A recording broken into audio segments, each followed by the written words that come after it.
Welcome to Bet On It. It is NFL week number 2. I hope you guys had a great first weekend of the NFL. I know that it was a really exciting one. We saw lots of upsets. Those are my favorite type of weekends.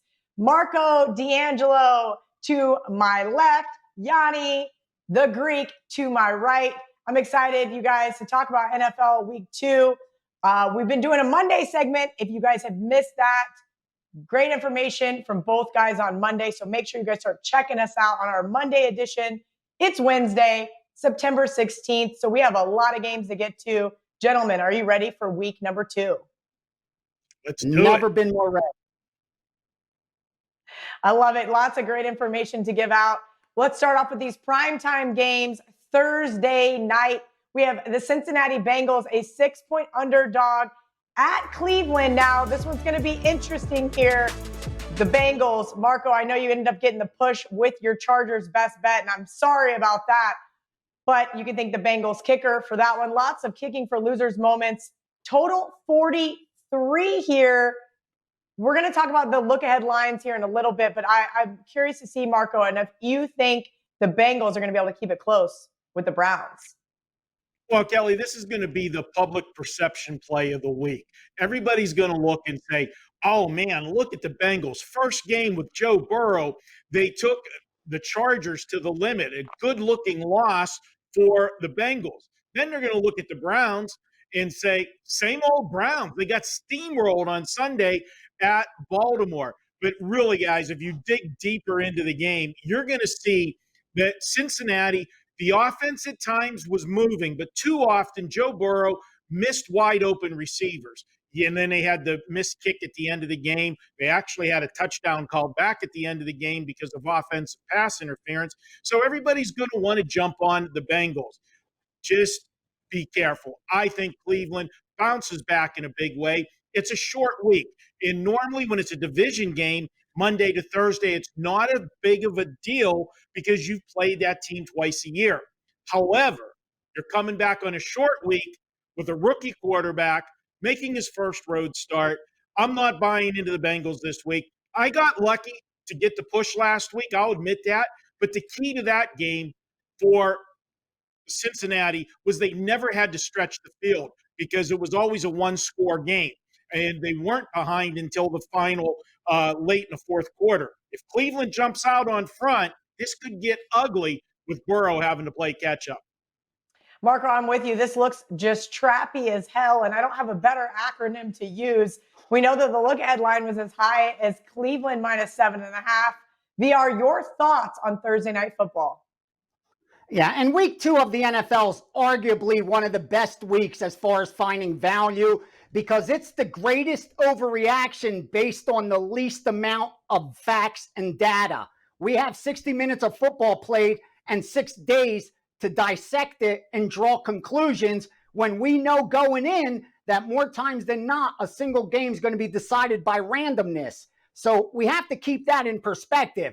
Here's why Cleveland looked so bad in week 1. Number one, Baltimore over the last couple seasons has destroyed their week 1 opponent. They continued that trend. But more importantly, it was the turnovers. Last year, Cleveland had 6 fumbles in 16 games. 6. They had 3 on Sunday. You're not going to win football games like that when you turn the ball over against the Baltimore Ravens. So they were put in a bad spot immediately. This is a team that's supposed to go forward off of 6 wins last year. And I think that's still going to happen.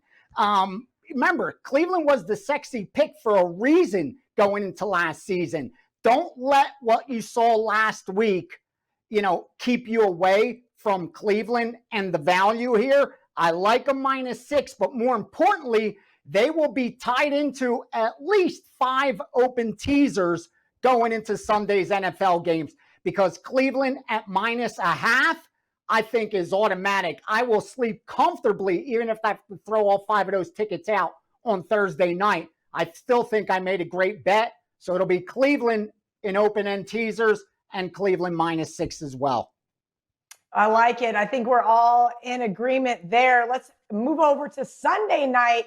New England at Seattle. VR, the total here is 45. the Patriots, a 4-point underdog. Now, I was on the Patriots last week. Didn't get to watch a ton of the game. When you're not sitting in the sports book, I feel like you kind of miss out on those kind of opportunities. But from what I heard, Cam played well, but the Dolphins kind of shot themselves in the foot several times here. The flip side, I did get to watch the Seattle game, and they looked really good against the Falcons. Is there any overreaction here to the Sunday night line, and where are you leaning in this game?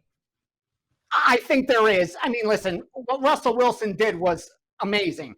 31 of 35, over 300 yards, 4 touchdowns, no interception. Oh, and he led his team in rushing as well.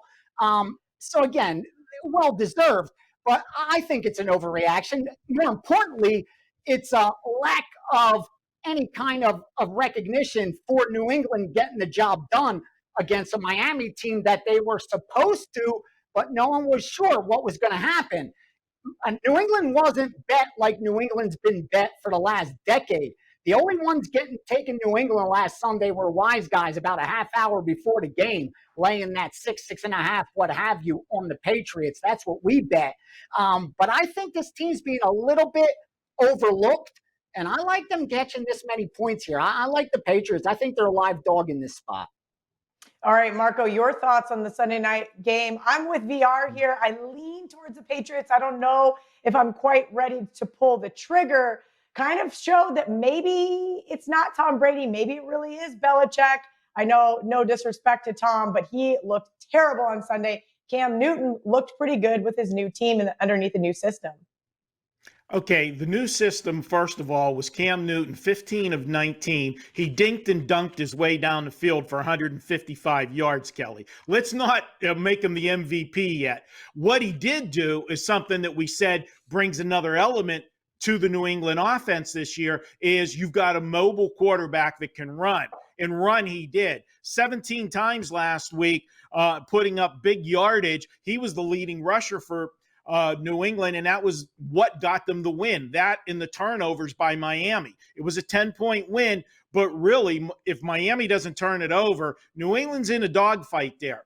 Now we look at Seattle, and last week, watching the game, I watched a good bit of the Seattle game, and I actually tweeted out at one point of the game, will somebody go down to the sideline in Atlanta and check the ID of the guy that's claiming to be Pete Carroll, because he was not calling Pete Carroll type plays. He unleashed Russell Wilson with the lead.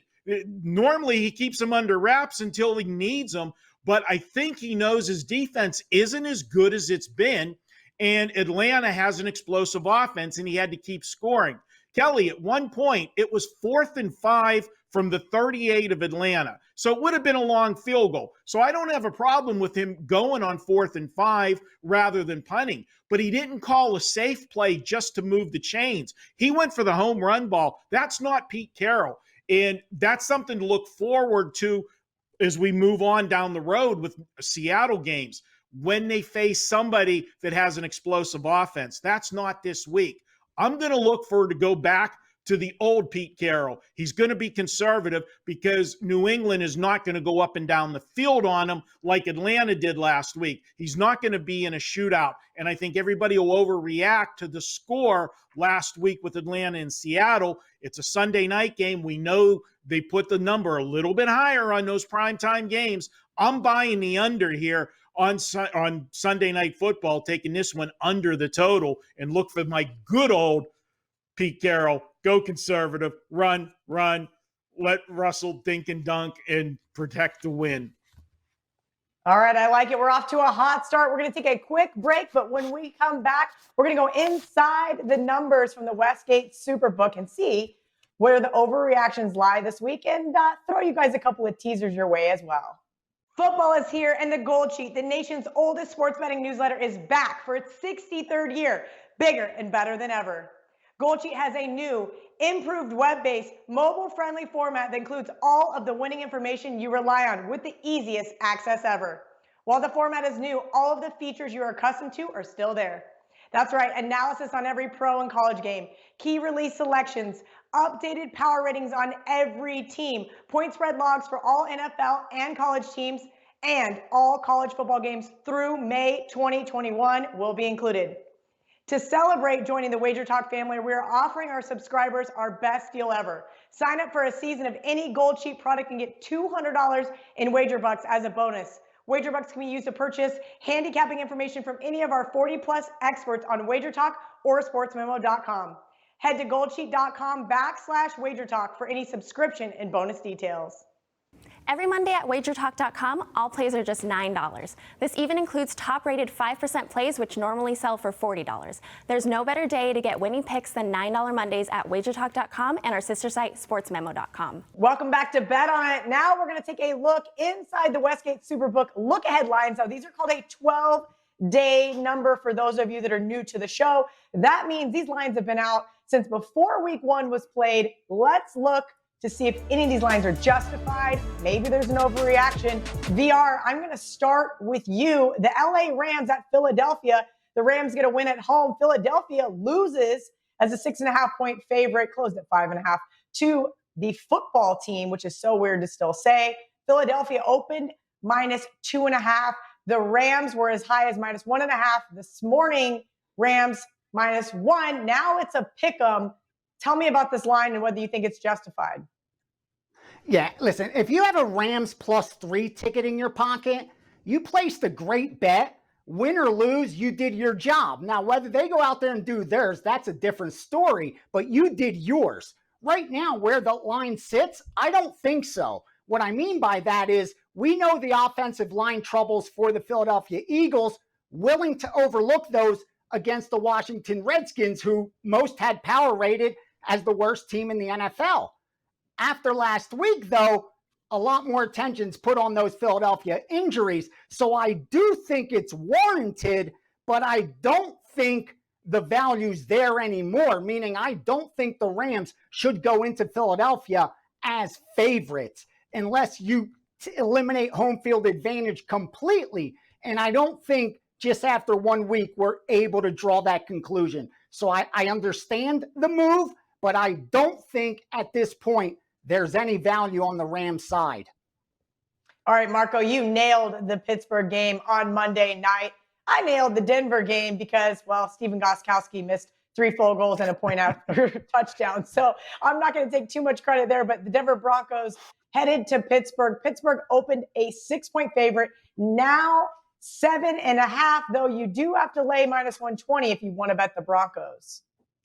Yeah, Kelly, this is a move that I don't feel is justified. It's an overreaction. Both teams played on Monday Night Football last week. So what did the public see? They saw the Steelers get a win in a cover, and Big Ben, after a slow start, looked good the rest of the way. Then they look at the second game, and, well, Denver, oh, my God, you got a coach that doesn't know how to manage a clock at an end of the game. You got an offense that really didn't do anything against a poor defense. So the knee-jerk reaction here is, hey, Pittsburgh's back. But here's the problem with Pittsburgh this week and why it's an overreaction. Pittsburgh last week was down their best offensive lineman in David DeCastro. They lost 2 more offensive linemen in that game last week. Now you got to come back on a short week with 3 guys that are banged up. If they play, they're not going to be 100%. And if they don't play, with no preseason, you're going to have guys shifting positions, and we know how important the offensive line is. I don't think this line move is justified. They did it because they know they're going to get a lot of Pittsburgh money and they're going to get a lot of teaser money.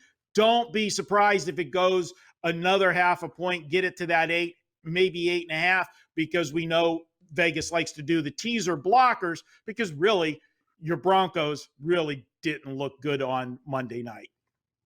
All right, VR, the Atlanta Falcons at the Dallas Cowboys. Dallas opened a 7-point favorite, now down to 4. This is really interesting because I didn't think Dallas looked poor on Sunday night, and Atlanta just absolutely got smoked at home by the Seahawks. Tell me your thoughts on this 3-point line move.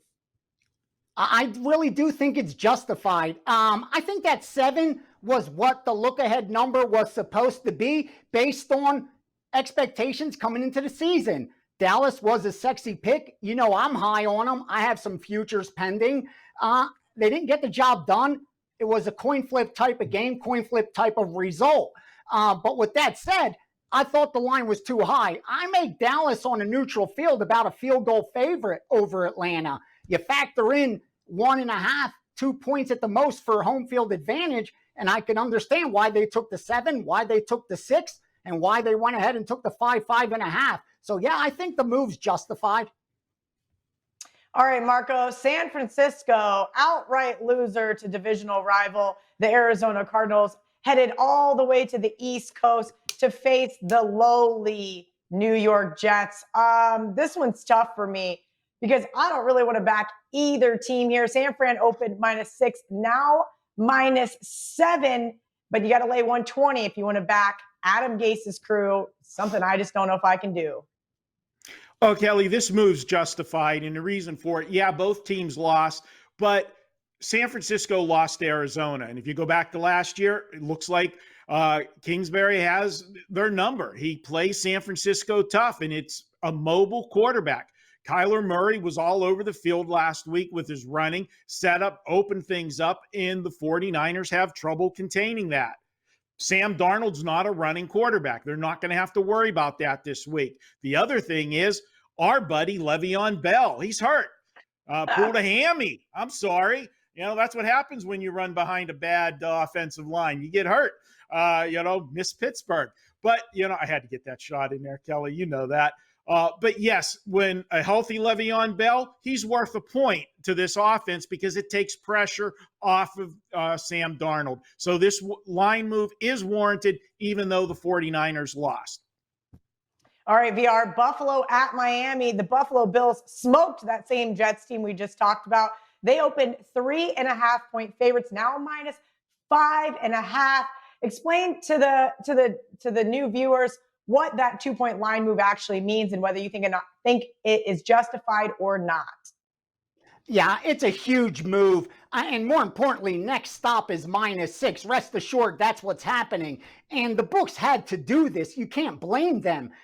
They have to protect themselves. So whether the power rating reflects Buffalo should be a 6-point favorite or not isn't the question. The question is the adjustment justified and warranted? 100% it is, because again, that's their job. They know they're going to write 8 or 9 out of every 10 tickets on Buffalo. They know they're going to write 9 out of every 10 teasers on Buffalo after Fitzpatrick threw 3 interceptions, and you have in the backfield behind him Gaskin, Breida, and Howard, who did absolutely nothing, and Buffalo looked just like we thought.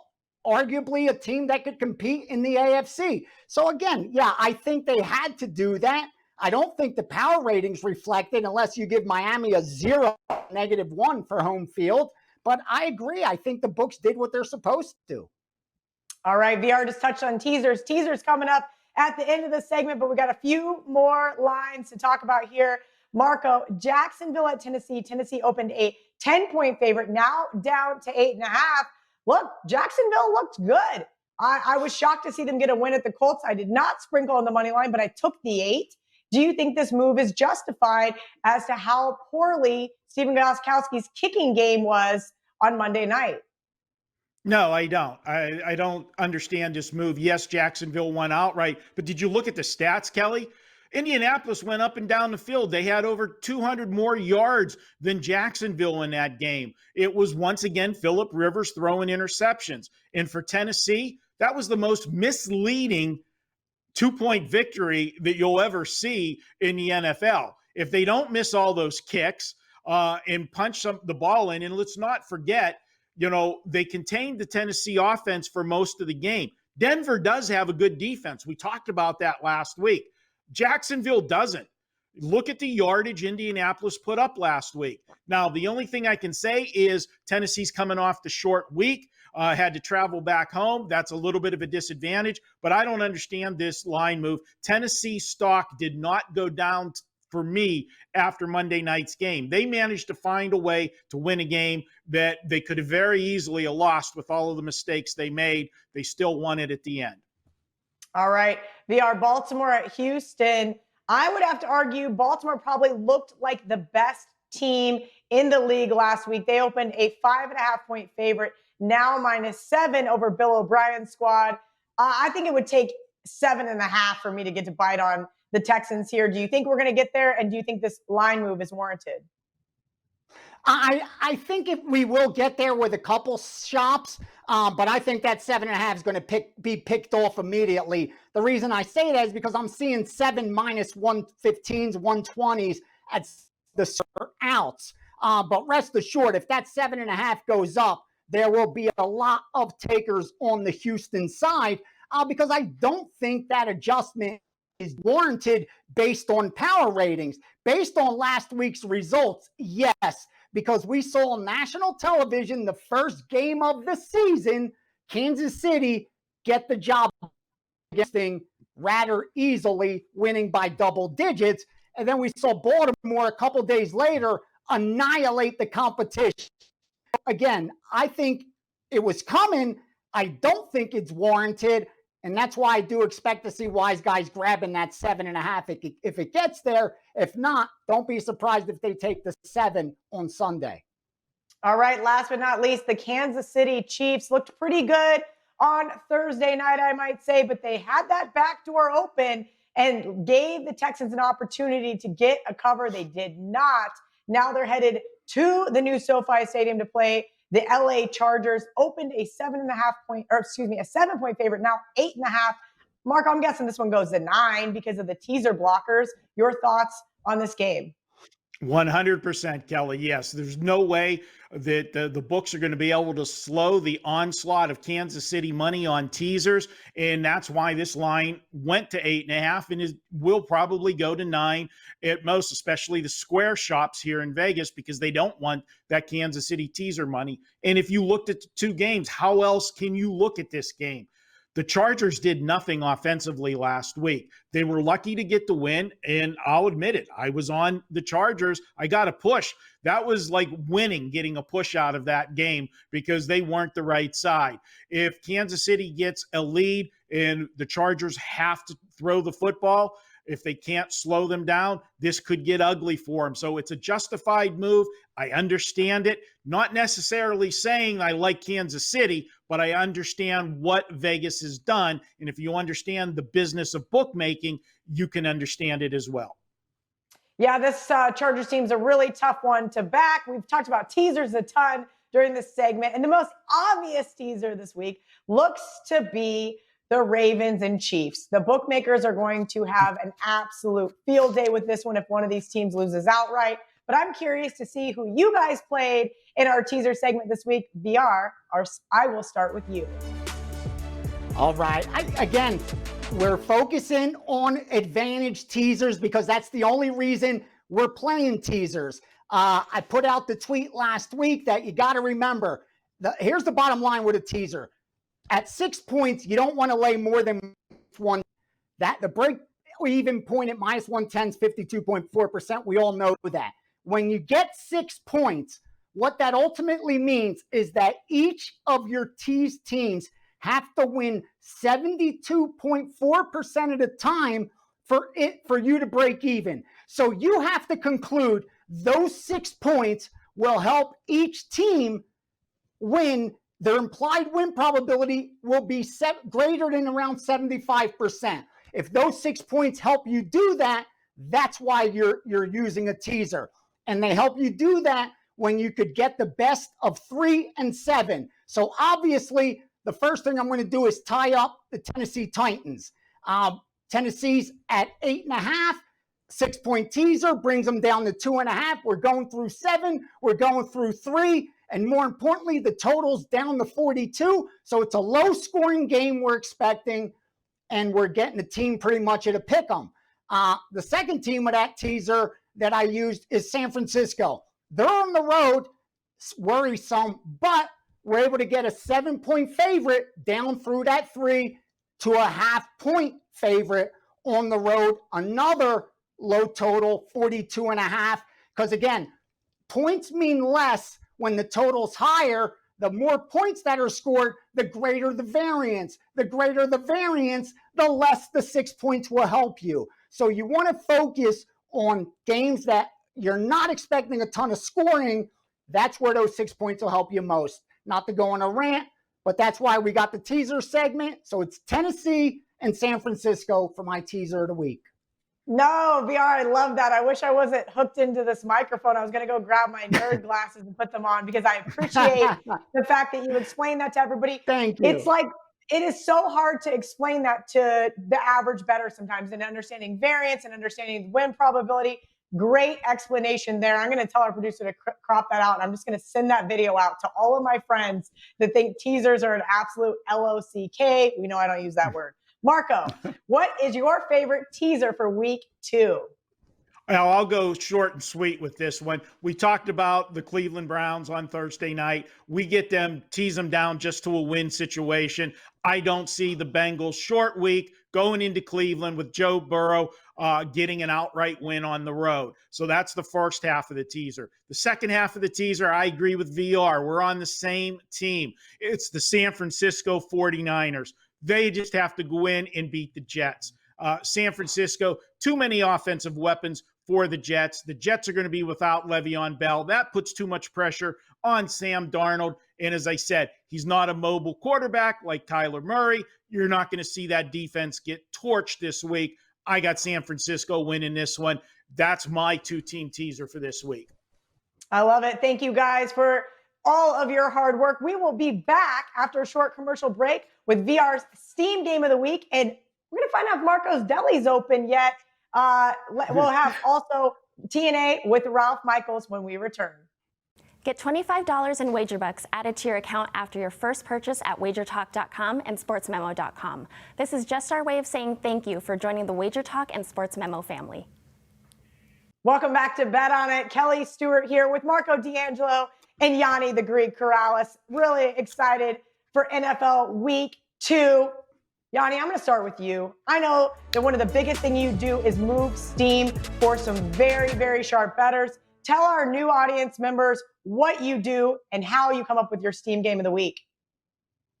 Yeah, it's pretty simple. I've been providing accounts for groups that move for a long time. First, I came here, as most know, moving steam as a runner when there wasn't offshore and you couldn't just bet on the computer. Now it's with accounts, and that gives me the ability to look in and see what they're betting each and every day. And more importantly, to see a lot of the ways they set these games up and then come back and use other accounts to bet the other sides. And there's so much of that going on this year. And that's what's so not difficult, but challenging with this steam move, because once the line moves, the value's gone a lot of times. So sharing that information is meaningless unless there's still some value there. So that's where it's key. It's how fast can you get the information, move on the information, and is it still valuable? And it takes a while to learn how to figure out which ones are. I've gotten pretty good at that. Here, a few this week we're going to choose, but let's go with a total real quickly. Kansas City, LA Chargers. The reason I chose this one is because it got hit by multiple groups. Every group I have access to bet the under 50 or under 49. Now, it went down to 46. I'm not going to hand that out. The value's gone at 46. But like these groups do, there's value on Team A up until a point. Once that line moves significantly, the value changes. At 46, you had other guys come in and say, I like the over. And some of those had under 50 and are now working a middle. They push it back up to 47.5. That's where you can get involved. Under 47.5, Chargers, Kansas City. We saw Kansas City put up all those points last week on prime time. So we knew that number was going to be inflated. But if you look at the matchup between these two, only 3 times in the last 10 has the total been above 47.5. 3 times. Over the last 10 times these two teams met, it's 50-50 coin flip over-unders. They don't put a lot of points. It isn't one of those over series. So I like that we're getting the inflated total. I like it got steamed by multiple groups. And I like we're still able to go under 47.5 where there's still some value. That's the steam play this week. I love it. Marco, each week you're going to either bring us a trap game or a sandwich game. Couldn't have the deli last week because our governor still has a shutdown here in Nevada. But I got word on the street from the health inspector and whoever else is in charge. We're going to open the deli this week. The deli is open. We have pickup, curbside, delivery, and we've got limited seating in the deli. So call and make a reservation if you want to get there. Tell them you know the owner. We'll get you in. Kelly, we're going sandwich this week, and I've got the perfect sandwich spot for this week. We're going to look at, and for people that are watching for the first time, they might be saying, what the hell is a sandwich game? Well, we like to look and see where a team is coming off something the week before, and they got something big the following week. And that week in between is where you can find that flat spot. That's the meat of the sandwich. Well, we've got that this week. The game we're going to is Baltimore at Houston. Now, after Baltimore demolished the Browns last week, everybody's going to be right back on that Baltimore bandwagon. They picked right up where they left off last year. But hey, we talked about it. Who was going to come out of the gate quicker than Baltimore because of the continuity? The team, the nucleus is there. The coaching staff has been there. Everything is right.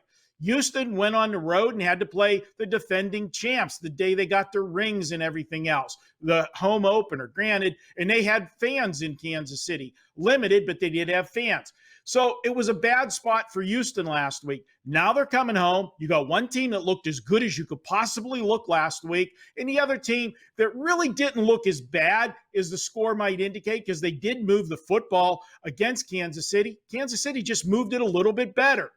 Where I am coming with the sandwich is Baltimore goes on the road to play Houston. They played last year. They beat them 41-7. Okay, are you going to be all sky high and pumped up for Houston? You slapped the snot out of them last year, where on the flip side, Houston's going to have that added motivation of being embarrassed last year. But let's look at the schedule. Did you see where Baltimore is next week? They're home. Who are they playing? The Kansas City Chiefs, the defending world champs. Oh, and by the way, it's on a different day than the rest of the league. It's on Monday Night Football. This is the sandwich. We got a big foot long to open up. Buy 1 foot long, get the second one free, Kelly. Take Houston plus the points. That's the sandwich game of the week. God dang it, Marco. I said I wasn't going to bet on Bill O'Brien, and you just sold me the hell out of that one. All right, we're taking the under in Kansas City for the Steam game. In the LA, because they're playing at the Chargers. And we're taking the Houston Texans. This is going to be a cover your eyes, Kelly, don't even watch the game moment.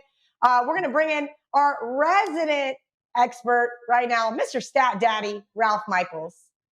All right, time for everyone's favorite stat man, Mr. Ralph Michaels, with some TNA. Hey, Kel, how are you? Doing really well, Ralph. I'm excited to see the college TNA segment went really well last week. Those divisional underdogs showed some promise. I'm curious to see what you have dug up for us week 2. Well, before I get to the first angle, I do just want to point out, playing against first-year head coaches has been very successful in college football with the COVID and the limited practices. But hey, it carried over to the NFL. First-year head coaches, Cleveland, the New York Giants, and Carolina go 0-3 ATS. So we'll keep our eyes on those rookie head coaches that lost all that practice time. First, we saw 3 upsets week 1 from dogs of 5.5 or more. So I wanted to look in the database and look at the teams that were upset. NFL teams off an upset loss as a favorite of 5.5 or more in week 1. Do they respond after that embarrassing opening season loss? They sure do. Since 1994, they have gone 24-11 against the spread. That is 69%. Those teams that got embarrassed with big upset losses, Philadelphia, Indianapolis, and San Francisco.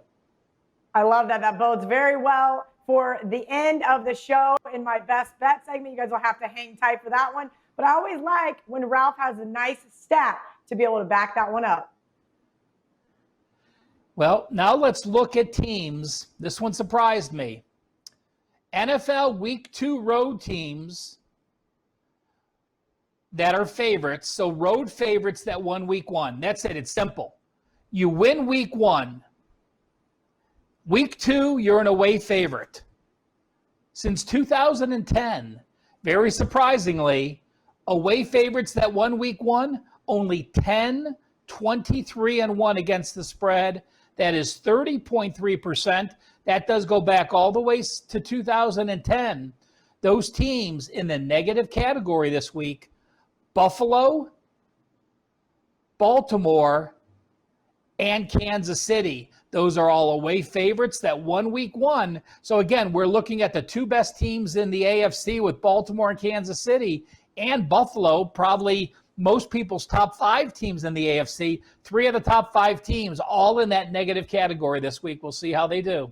That's definitely terrifying, Ralph. I mean, I know we've already touched on some of these games with the guys. I know that some of them are going to be in their best bet segment later on, but right now, betting against Buffalo, Baltimore, and Kansas City looks absolutely terrifying. What else have you dug up for us for NFL Week 2? I agree, Cal, just because we're giving these stats out doesn't mean I'm playing against them. KC's won and covered 10 straight games. I'm not stepping on their toes. But this really has hidden value, this next one. It's week 2 teams that lost but had a yardage edge. That's that hidden value from Joe Public that looks at a score and a final score and who covered and didn't watch the game or analyze the box score. So week 2 teams that had a yardage edge in week 1, since 2013, those teams have gone 28-16, 64%. And if we take out the double-digit favorites, so we call them a favorite up until 9 points, they've gone 27-12-1, 69%. There are actually 6 teams this week that outgained their foe and lost. Atlanta had a 506 to 383 yard edge. Carolina 388 to 372. Detroit 426 to 383. Indianapolis had a 225 yard edge and lost that game. Philadelphia 265 to 239, and Tampa Bay 310 to 271.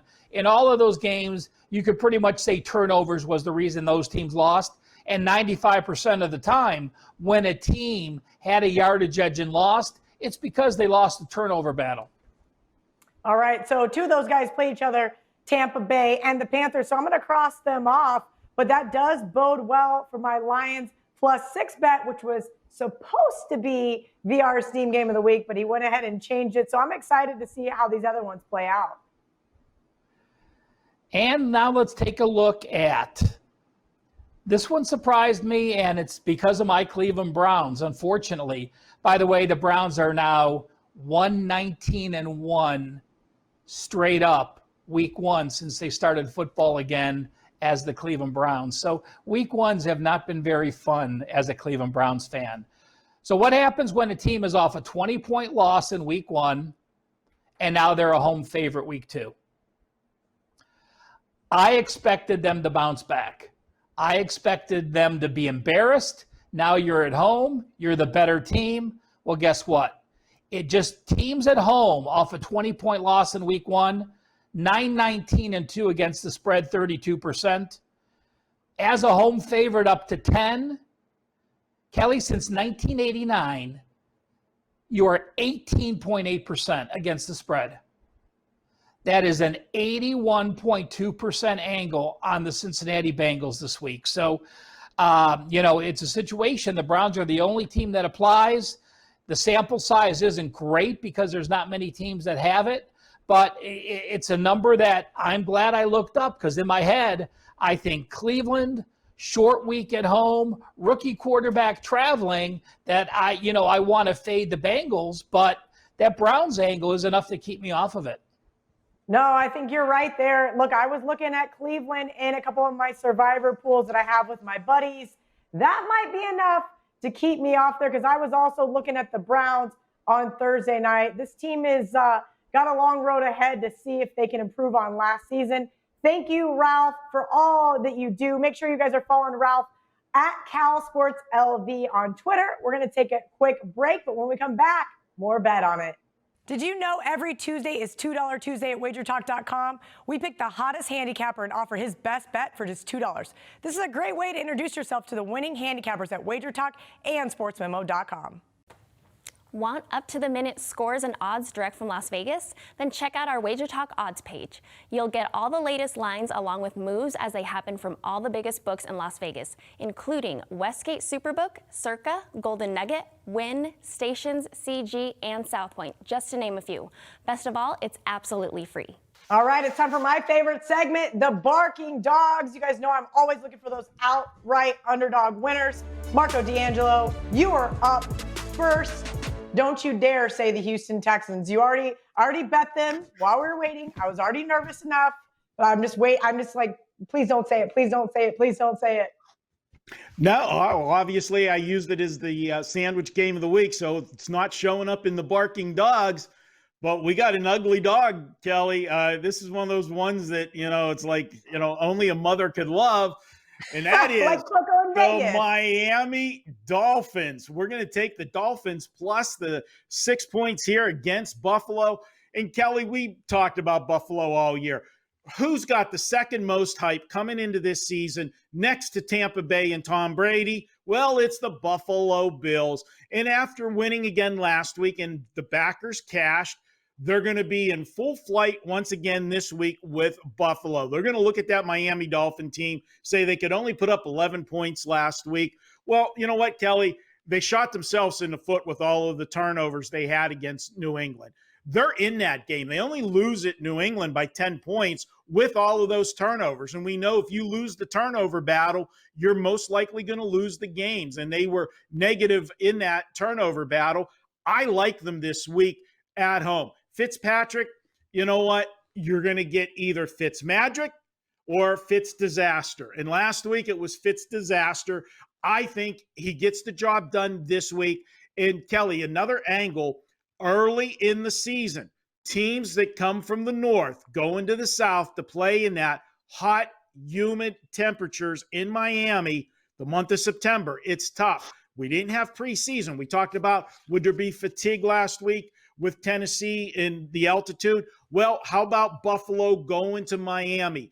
Game time temperatures are projected high humidity and 90 degrees on Sunday in Miami. I'm going to take the Dolphins. I'll put my sunglasses on, sneak to the window, and whisper, give me Miami +6, and then I'll slink off into the corner so nobody sees me playing that ugly dog. But that is my Barking Dog this week. Just really quickly, just because it's been such a question all year round, it looks like Miami is going to allow some fans into the stadium. Does that influence your decision in any way?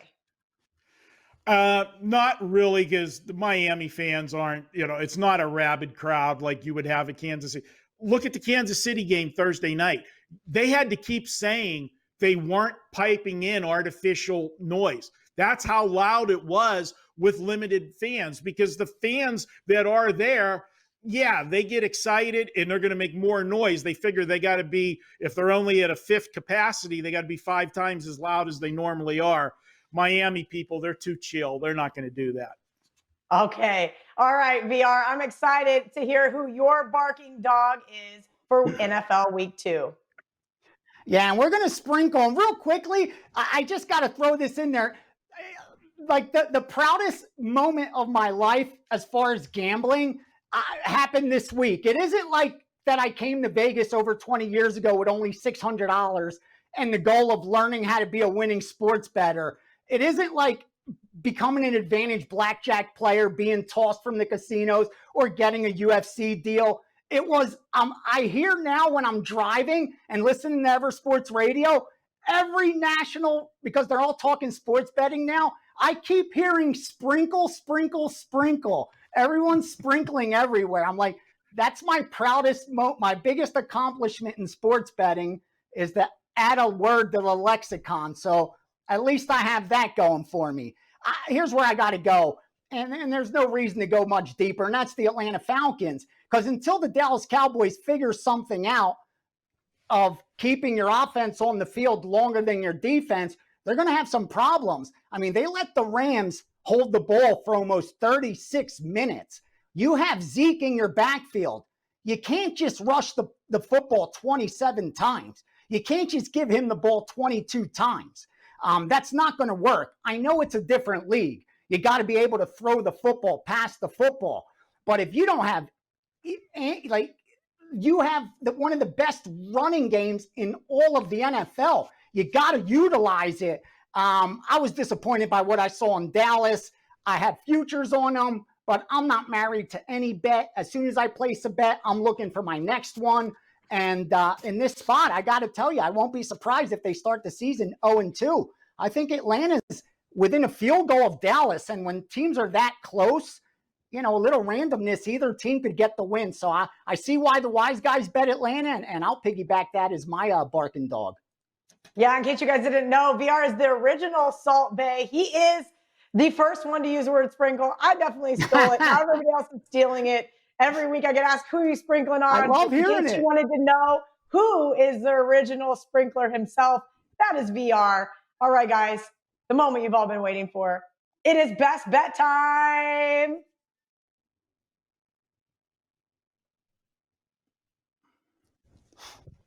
All right, well, I decided I'm going to go first. I won my best bet very easily last week with the Saints. Appreciate all of you that tailed.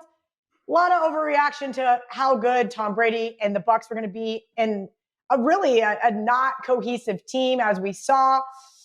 A team that really took a bad hit last week was the Philadelphia Eagles. I know we touched on in the first segment on if this line move was an overreaction. I think it is. I think this Philadelphia team, who blew a 17-0 lead in their loss to Washington, really isn't as bad as they looked that way. Now, keep in mind, the Rams do play well on the road. Historically, they have as of late. I was on the Rams on Sunday, but I was not impressed by their quote-unquote home upset win over Dallas. I think this Eagles team is a lot better than they showed last week. And I think that throughout practice this week, if everybody can stay healthy, I think this Philadelphia team is one of the better teams in the league. Hope they don't prove me wrong, but I'm going to take the point here with Philadelphia. This one's moving to a pick'em.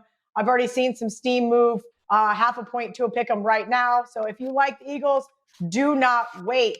All right, VR, I'm going to go with you first. Marco has to wait because he pushed last week. All jokes aside, God, that was an ugly game. I'm happy he got the push there. VR, who is your best bet for NFL week number 2? You're on the right side, Kelly. Win or lose, the Eagles are the right side. Anyone that grabbed the 3, that was just the key number. I'm telling you now, this is one of those setups where you're going to see multiple groups pound Philadelphia, just trying to get them as a dog or pick them at home. Almost certain, just the way that game's being bet from when that line opened, it just looks so suspicious to me. I'll go elsewhere. And this is, if you don't like money, you want to tune out right now, because this is as free as it gets. Because we're getting more points than we should, win or lose. And that's the most you could ever hope for. Get your money in good.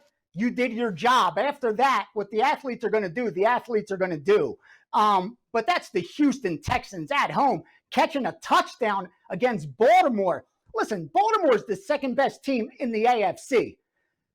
Probably by less than a point. Maybe they'd be about a 1-point dog to KC on a neutral. But they're not 7 points better on the road than the Houston Texans.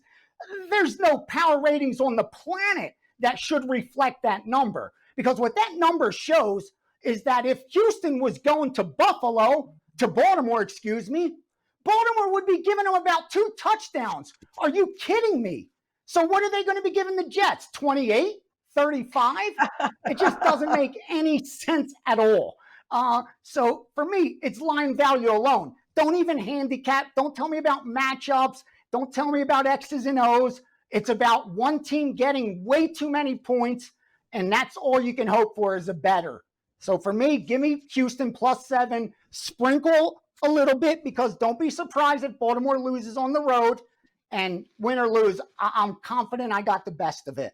Give me Houston. Holy hell. I don't know what to do. Marco's sandwich game, coupled with everything VR just said, looks like the Baltimore Ravens might be on upset alert. So be careful for those of you using them in your survivor pools. Marco, who is your best bet for this week in the NFL? Boy, what a great segue to talk about survivor pools. We got two teams here that, they're both 0-1, Kelly, and we all know everybody talks about when you get to week 2.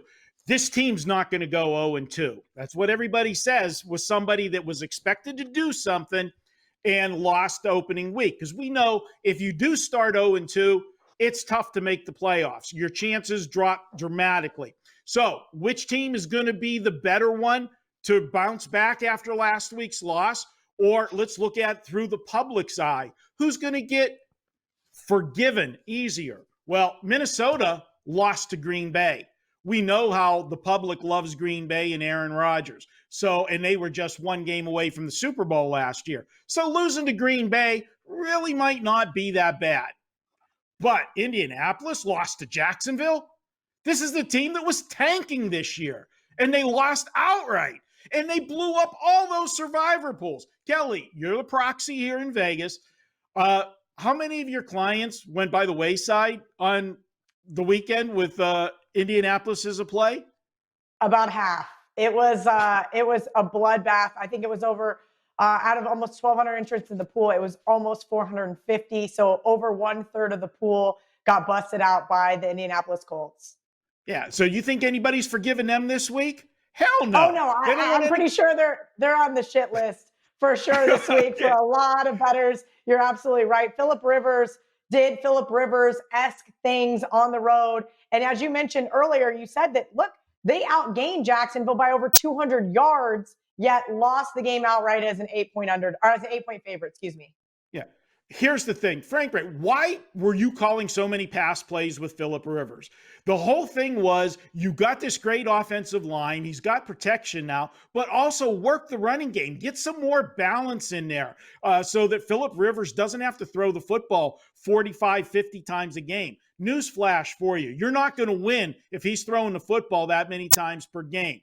They bounce back this week. It is an overreaction to last week. And you know what, Kelly, I know Zimmer's your guy. You've got the man crush on Coach Zimmer, but I got to point it out now. And I was with him last week. If you go back to the end of last year, the ATS machine that was the Minnesota Vikings, they've now lost 4 of their last 5 to the spread.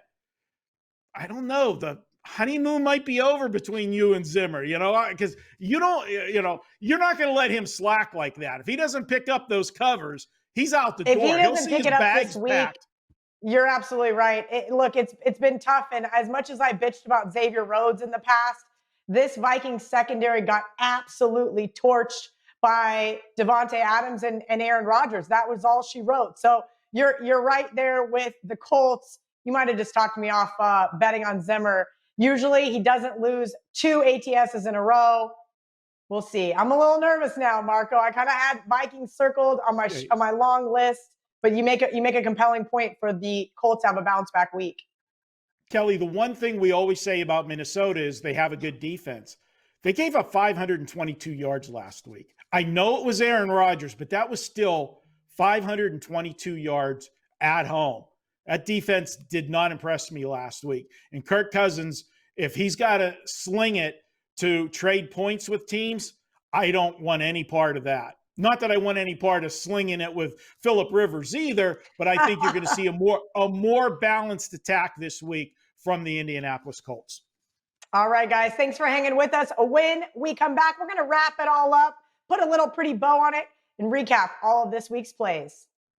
Make your Super Bowl Sunday super with $10 off any package at wagertalk.com and sportsmemo.com when you use coupon code SB10 at checkout. There's no limit to the number of times you can use the coupon or how many different cappers you can use it on. The coupon will be good Sunday, February 2nd, right up to kickoff of the Super Bowl. Use it on any daily or long-term subscription. Thank you guys for hanging out with us this evening for NFL Week 2. Now I'm going to recap everything you missed. I hope you didn't just fast forward to the end, but if you did, that's okay. It helps us with our YouTube analytics. All jokes aside, Thursday night, we are all 3 in consensus. It's the Browns or pass. Sunday Night Football. VR likes New England +4. Marco likes Seattle, New England under 45. VR Steam Play of the Week. First was going to be the Lions, but he changed it on us, said Kansas City and the LA Chargers under 48. Marco, the deli's back open, and for the love of God, he's making me bet on Bill O'Brien +7. Barking dogs. We've got Miami +6 for Marco and Atlanta +4.5 over the Cowboys for VR. Both guys in agreement with San Francisco on their teasers. Marco's going to take Cleveland to a pick'em. VR is going to take Tennessee to 2.5. My best bet is the Eagles +1. That one's on the move, so make sure you get it quickly. VR is in agreement with the sandwich game. He says Houston +7. Don't forget to sprinkle.